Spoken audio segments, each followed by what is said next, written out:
to embrace critical race theory, which is it's an interesting topic, but it does come under the worldview.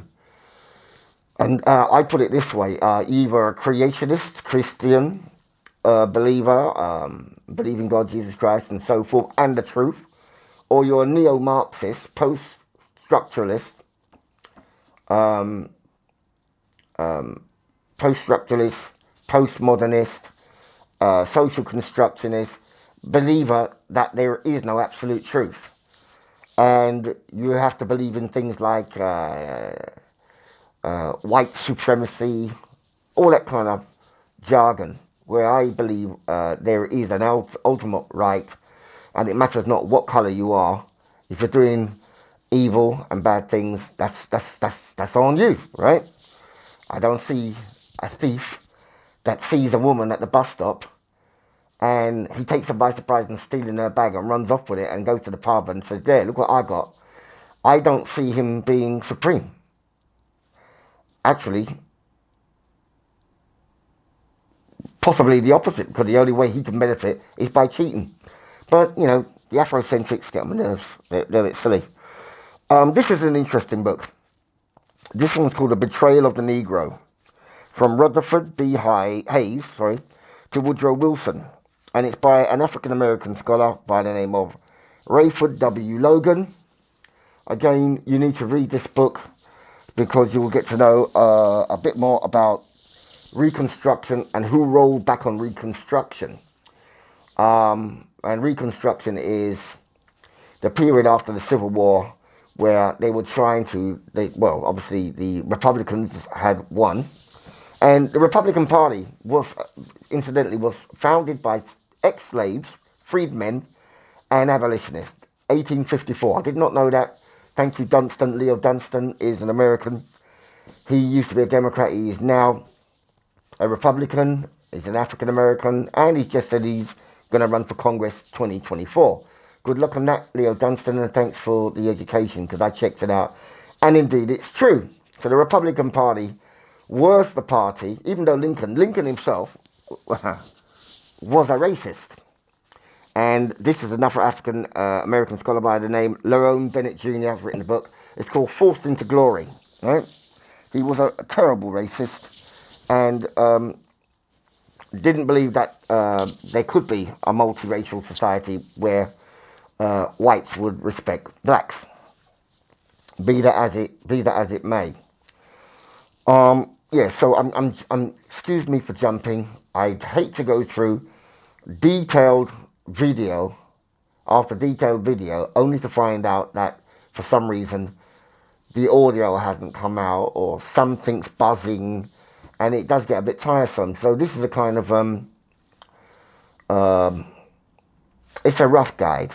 I mean, these videos I'm making at the moment is to demonstrate to me that the videos are useful, if I believe they're useful, if the audio's good, if visually it makes sense, and I've got something to say and address issues, historical, social, and of course I will do the plan is to have a YouTube channel and go through the news events of the week, as well as visit YouTubers I listen to. Another thing about the flag and as such, things to do with slavery. Not many people know this, and what people know of it, they try to talk it down. But the Confederate Army had black fighting soldiers. Let's just get that clear. They had black fighting soldiers. They were not just ditch diggers, although they had slaves to do that. And they were not just body servants, although there's clear evidence of that. Frederick Douglass himself, in trying to persuade Lincoln, said, look, the Confederates have already enlisted blacks, or they're fighting, and they have bullets in their pockets. He says that. I've got the book somewhere, and that's the famous quote. And this book Is this the one?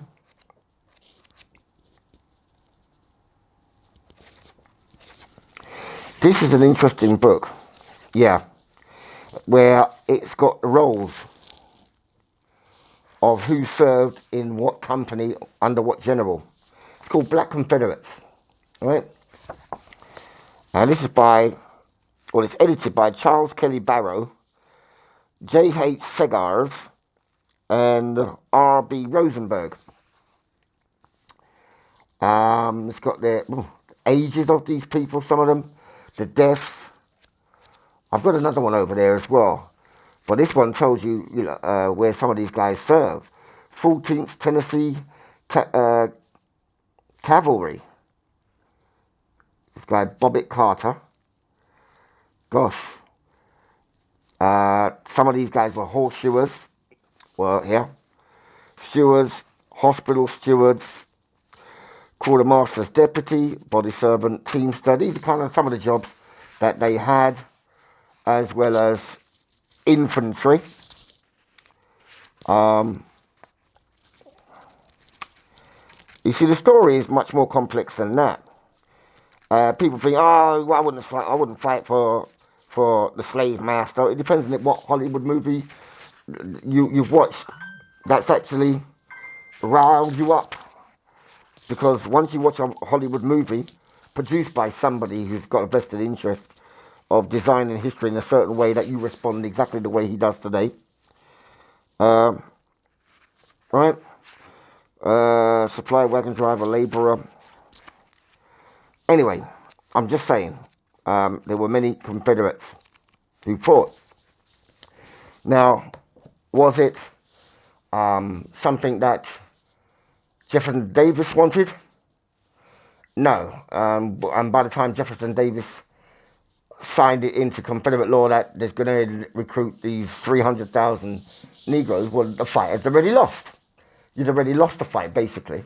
So the 300,000 that you were going to recruit didn't take to the field, okay?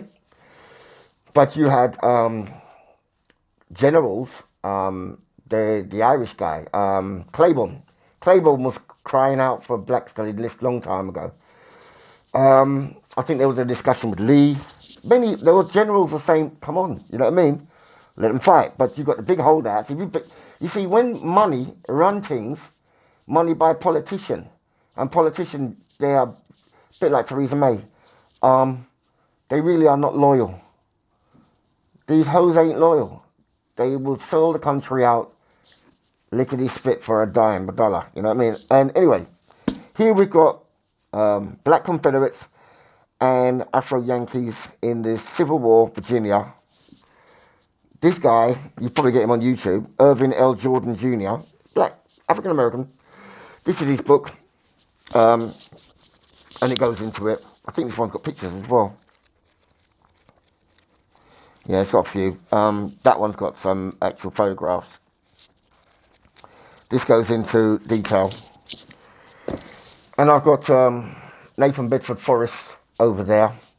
And Nathan Bedford Forrest had a body team, a personal cadre of riders, 40 of which were African American, a minimum 40 were African American. And he said no finer Confederates ever fought than these guys, you know. If you watch Forrest Gump, and a lot of people say, oh, he was the guy that invented the Ku Klux Klan. No, he didn't. He was Grand Wizard, understanding the plight of the state of the South, the poor South, having been crippled, and the carpetbaggers coming in, taking their properties cheaply, and the backlash for the white working class to earn a living and to rebuild. He left shortly after it arises that these people are carrying out terrorist acts. And a lot of that was going on. We had peonage, black codes, because when they assassinated Lincoln, Andrew Johnson became the new president, and Andrew Johnson was a Southerner. He actually was a Southerner. And so he pretty much was anti the ex-slave having any rights whatsoever. So it's kind of bad. But I mean, you really got to do your research to develop a proper narrative that stands up to scrutiny. And just to say, oh, that means because Dylan Roof did some shooting, who knows why Dylan Roof did what he did. But Barack Obama ran. I bought the flag because Barack Obama and everybody was doing that, but ban the flag, ban the statues, and I was like, oh please, I just reject this knee-jerk feelings, lefty feelings, idiocy. It really is stupid, because at the end of the day, if you leave it to the left are going to erase history, just like the Taliban when it blew up the Buddha. So you will never know, for argument's sake. I mean, a creationist would say, God said create no graven images, but here you've got Cecil Rhodes. Here you've got Lincoln. Here you've got that guy you call heroes. Well, you keep them there, because at least I can point to the young kids. You see that man there? There are people of this nation that worship that man. This is the reality of what that man done. But if you take it away, in 100 years' time, he never existed. Because the powers that be will make sure he never existed. You wouldn't know, right? Don't allow them, social justice warriors, to remove historical statues. You put them up there in the first place, which is an affront to God. But you should never have done it. But you did it, which shows me the Afrocentrics talking about white supremacy. I don't see it. I really don't see it. Right? It's a false narrative. It's ridiculous.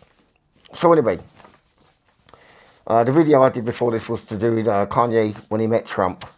Kanye goes to the White House, and you had people like Charlemagne, they call him Charlemagne the God, T.I. Snoop Dogg, and, having a go at Kanye, Yvette Carnell, who's a YouTuber I do listen to, and she's got a unique perspective on things, and I think I would always listen to Yvette Carnell. I think somebody called her Dr. Carnell, so I don't know if she's got a PhD. Very impassioned, and she's about black politics, okay? I believe there should be a developed black politics, etc. And she's made some crucial points. Anyway, she just had it with Kanye West. I disagreed with her on some of her hyperbole, but, I give a shout out to people like Anthony Brian Logan, O'Shea Duke Jackson, and even a heads up to Tommy Sotomayor. And I don't mean it in any disrespectful way. He has his show, and it's up to you whether you want to watch it, I find him entertaining, and when I find him droll, boring, and just trolling, which he does do, he calls it around the web, that's kind of trolling, isn't it? To find the lowest common denominator and to make fun out of it. He's got a right to look for content if he wants to look for content, and I've got a right to say, nah, not for me. Or, yeah, it's kind of funny, even though it's trolling at the bottom of the deep blue sea for crustaceans. He has got a point. I am anti-feminism and anti-pussy politics. And pussy politics is where we are. Everybody's feelings, Feelings. Forget the facts. It's all about your stupid little feelings.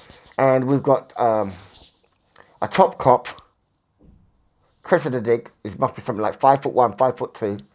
How could you be a top cop? You was never a constable and got stuck in doing anything. You couldn't arrest anybody. I mean, a 14-year-old, 13-year-old boy probably punch your lights out. How do you get that? Oh, pussy politics. We've got Theresa May. We had the biggest debate whether you're going to remain in the EU or out. This one was nowhere to be seen. Coward.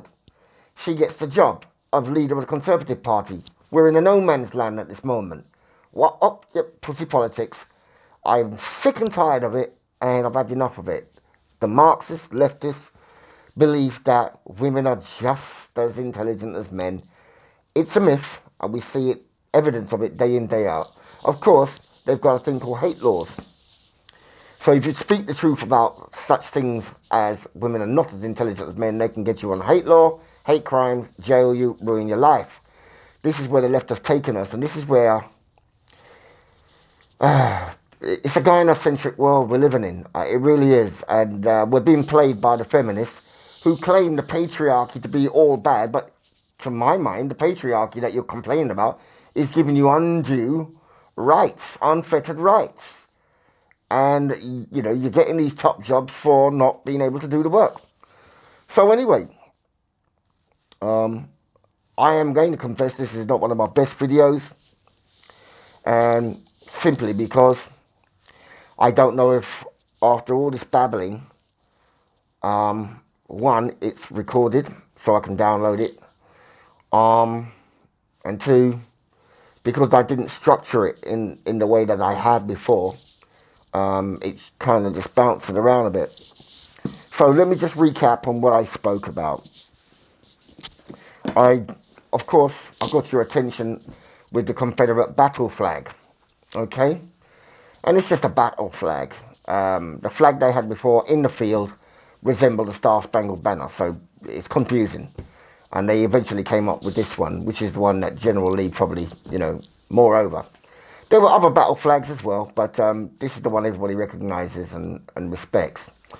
The Confederacy didn't fight to really enslave the African. It wasn't about that. It was about states' rights and the right for each state to be individual. And according to the secessionists, they have a right to secede. If they're what's going on, they can secede. Don't agree with Washington, you're out. Well, what Lincoln wanted to do it's a bit like what the globalists want to do today. One world, united government.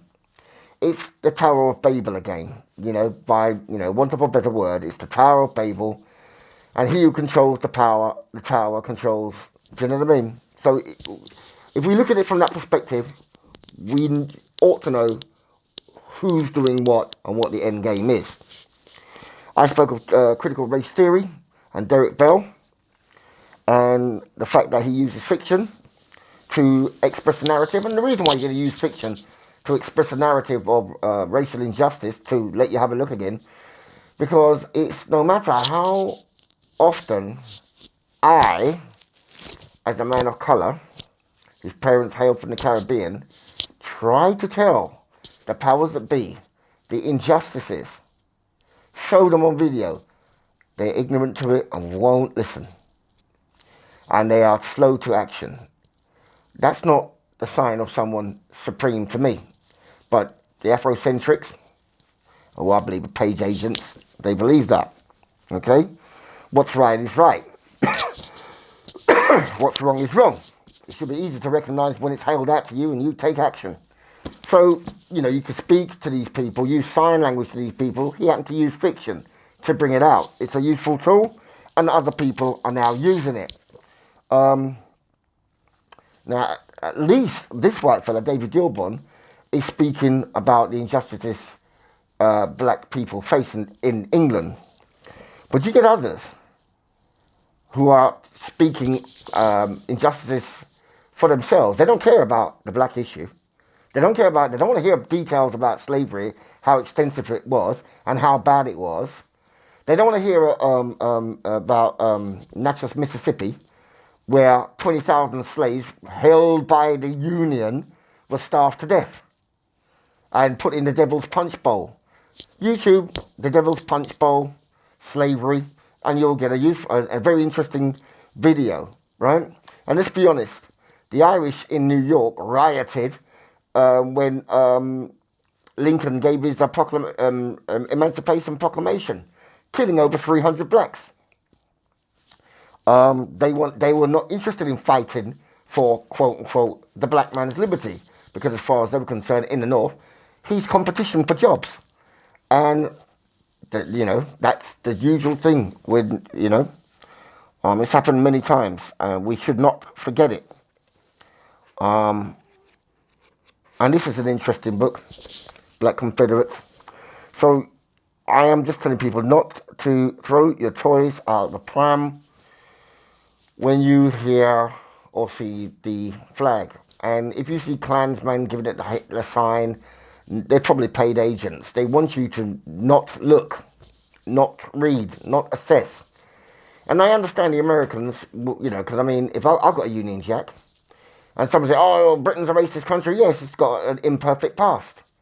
but it also was the first nation to abolish slavery. So I can understand an African American flying the Star Spangled Banner, even though it had a segregated army in the Civil War. Not only was it segregated, they got paid less. They had a segregated army in World War One and World War Two, right? Black men never been treated right by America. To this day, still the same rubbish. It's got better to some degree, but it's the same rubbish. And you think about, why would the African Americans fight for the Confederacy? Confederacy is home. Not every slave master was a bad man. It is home. And many would have went north and seen the abject poverty and squalor and treatment freed blacks were getting. You see, to be free without a vote, to be free without any legislation to protect you, is a fate worse than death in many cases. Some would say, I'll take that fate. Die slowly then. Whereas you're a slave in the South, you're a protected class. Okay? It's a bit like the system is slavery, but you're not being treated bad. You're being fed. You can look around you and you can see white people having a hard time, and they don't own slaves. So, you know, in a time like that, you would be grateful and content with your master, even if the master wanted to get rid of the system. How do you go about doing it? You don't have enough money to take on the big boys any more than the poor in these urban cities in America who, on food stamps, can take on Kellogg, Brown and Ruth. That's your slavery right there. They're happy to be there.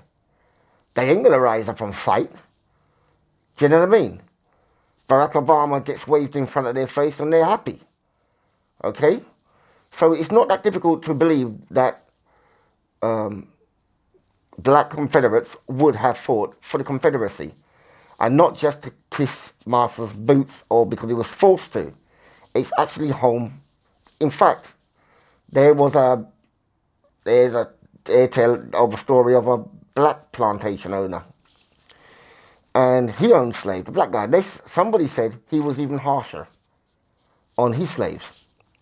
I don't know, something to investigate, but, it's not as black and white as you think, okay? And the Union were not that nice to African Americans, because we know the segregated army and we know about Jim Crow, peonage. The country was racist, towards black people. Even though they fought in the War of Revolution against England, you would have thought by that time all men are created equal. They would have had their suffrage, but they didn't. And so it's the usual thing going on. So I'm going to end this broadcast. I don't know how long it's been, and I really don't know if it's that interesting anyway. With a reflection of what's happening, not to do with the flag or anything like that, but I am a rebel, and I'll keep it because I don't see it's a piece of cloth. I didn't design it, you didn't design it. I purchased it, it belongs to me, get your own, and have at it. We've got a problem with Brexit. We've got a Prime Minister, Theresa May, that is a traitor that doesn't really want to deliver the Brexit. And she's lying to the public. And it's a bit like, you're in prison, right? And in prison, you are locked away in a cell, right? If I opened a cell and said, yeah, you can flex your legs and go talk to other prisoners, you're not free. You're still in prison. You're just not in the cell. This is what Theresa May's deal is. She's saying there's lots of freedom, we're getting this, we're getting that. But ultimately, you are still in the EU prison. She doesn't get it. There's been several resignations. And finally, Jacob Rees-Mogg said enough. I'm calling for a vote of no confidence. And the sooner the better, get her out. Just get rid. Enough of the pussy politics already. So that's my video today. And I'm going to try and do one every week and a roundup of the week's events. So when things are happening and what I've been doing, I'll make a note of it. And then on a Sunday morning, I'll do the broadcast. And then over time, I'll be weighing up whether I should go do a live broadcast and have interaction with the public. But until that moment, I just hope that what I'm saying has been recorded, and hard work, dedication. There is rumour that Floyd Mayweather may fight again. I'm not quite sure that he needs to. But hey, it's up to him. So with that, I, Cubian Organos, saying until next time.